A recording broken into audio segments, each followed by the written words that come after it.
নজর লাগবো বলে কাজলের টিপ দিয়া দিলাম মা। আমরা আজ কথা শুনব বাংলা চলচ্চিত্রের স্বনামধন্য চলচ্চিত্র, জনপ্রিয় চলচ্চিত্র, মতিন রহমানের পরিচালিত প্রথম চলচ্চিত্র এবং শামীম রহমান প্রযোজিত চলচ্চিত্র লাল কাজলের যে শিশু চরিত্রে অভিনয় করেছিলেন সেই বেবি বিন্দি, আমার সঙ্গে আজ কথা বলবো। আমরা জানি এই ছবিটি মুক্তি পেয়েছিল 1982 সালে এবং এই ছবিতে অভিনয় করেছিলেন শাবানা ফারুক, উজ্জ্বল, জুলিয়া, প্রবীণ মিত্র সহ আরও অন্যান্য শিল্পীরা। এই ছবির চিত্রনাট্য ও সংলাপ লিখেছিলেন বাংলাদেশের চলচ্চিত্রের প্রখ্যাত খলনায়ক এটিএম শামসুজ্জামান। আমরা এখন কথা বলবো সেই লাল কাজল চলচ্চিত্রের যে শিশু শিল্পী বেবি বিন্দিয়ার সঙ্গে। আপনি কেমন আছেন? ভালো আছি, ধন্যবাদ। আমার বয়স তখন অ্যারাউন্ড 3 বা 4 এরকম হবে। তো খুব ছোট ছোট স্মৃতি মনে আছে, পুরা সেরকম মনে নেই। তো এটা যেহেতু আমাদের নিজেদের প্রোডাকশানের ছবি, আমার মা প্রযোজিকা ছিলেন, আর আমার ভাই মতিন রহমান কিন্তু আমার ফুফাতো ভাই। তো এবং উনি আমার বাবার অ্যাসিস্ট্যান্ট ছিলেন। আমার বাবা চলচ্চিত্র পরিচালক আজিজুর রহমান। তো উনার যেহেতু অ্যাসিস্ট্যান্ট ছিলেন মতি ভাই, তো আমার মা তখন মতি ভাইকে ব্রেক দিলেন আর কি। তো যেহেতু নিজেদের প্রোডাকশান যেটা হয় আর কি, মতি ভাই আবার আমাদের শুটিংয়ের সময় পাপা আমার বাবা আর কি, আর মা সবসময় সবাই ছিলেন আর কি। তো অভিজ্ঞতাটা সেরকমই আর কি, ঘরের মতন ঘরোয়া পরিবেশ মনে হয়েছিল। ছবির শুটিংটা হয়েছিল আপনার কুমিল্লার ময়নামতি ওই যে পাহাড়ের যে শটগুলি ছিল। ছবিটার শেষ দৃশ্যের কথা আমার খুব মনে পড়ে যে আমি আসলে খুব দুষ্ট ছিলাম। তো আমার আব্বুকে মানে হার্ড টাইম দেওয়ার জন্য, যেহেতু এটা আমাদের নিজেদের প্রোডাকশন আমি জানি, তো পাহাড়ের উপরে যখন গেলাম তো শট চলছে, হঠাৎ করে আমি বায়না ধরে বসলাম আইসক্রিম খাবো। তা এখন এই মানে পাহাড়ের উপরে কোথা থেকে আইসক্রিম, আমি যে না, আইসক্রিম না দিলে আমি শট দিব না, এই কান্না জুড়ে দিলাম।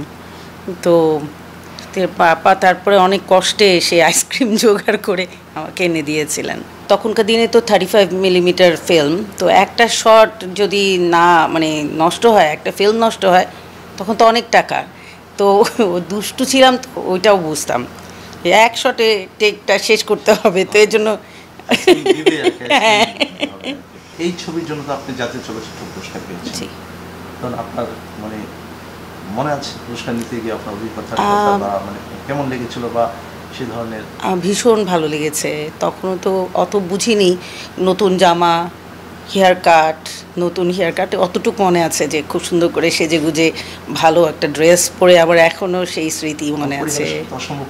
হ্যাঁ হ্যাঁ, বাবার হাত ধরে গেলাম পুরস্কারটা নিতে, খুব ভালো লেগেছে। একটা অসম্ভব সুন্দর একটা স্মৃতি। এখানে যে আপনার সাথে যে কো আর্টিস্ট ছিল শাবানা, জি, শাবানার সাথে মানে আগে থেকে পরিচয় ছিল? শাবানা আপা আসলে আমি আপা বলি কারণ উনি আমার বাবাকে চাচা বলতেন, এখনও মানে চাচাই ডাকেন।